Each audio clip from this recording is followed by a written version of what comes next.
Interview me? Yeah, would a bit. Right. Here's Chuka one of the key people in Compass on the management committee, and not that long ago selected as parliamentary prospective candidate for Streatham, one of the youngest people ever to be done so in London actually, and across the country.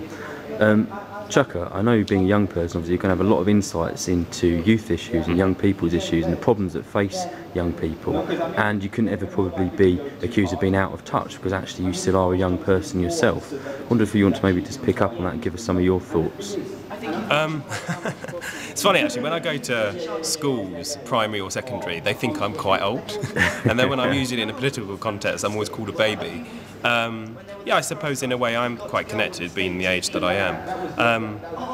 Politics and young people, I mean, one thing I was talking about this morning is I just don't buy this thing that young people are apathetic. I think young people are distanced from and apathetic about party politics, but I think politics generally, and I think politics as people and current and foreign affairs, I think they're massively clued into and massively interested in. And on the day that Barack Obama got inaugurated in the US, I was very kindly invited to speak at the Brixton Centre of Lambeth College, where I live.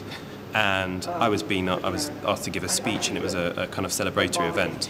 And I was asked about things about Trident, Afghanistan, of course top-up fees and tuition fees came up, but didn't feature massively, but a whole range of issues.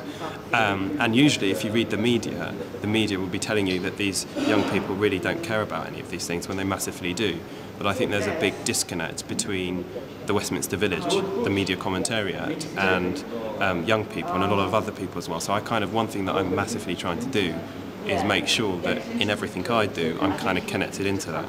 And I think that's got a lot to do with listening and taking solutions from the ground, as opposed to just kind of implementing it top down, just say showering youth organisations with money. It's actually about talking to them about what they actually need to make them more responsive to their communities.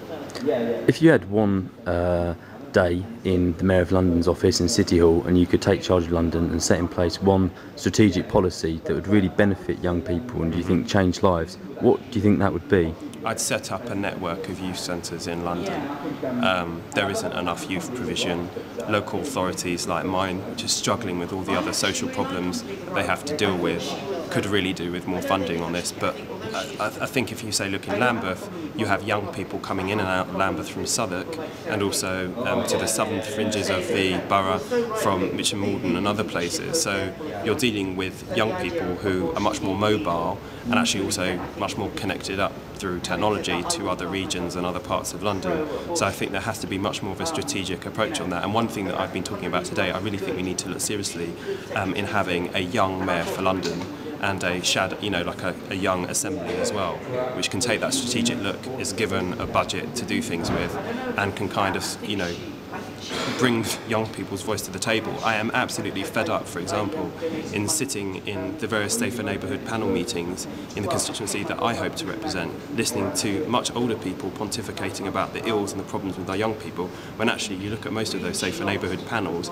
there are very, very few people, if any, under the age of 25. And so I think there needs to be much more engagement.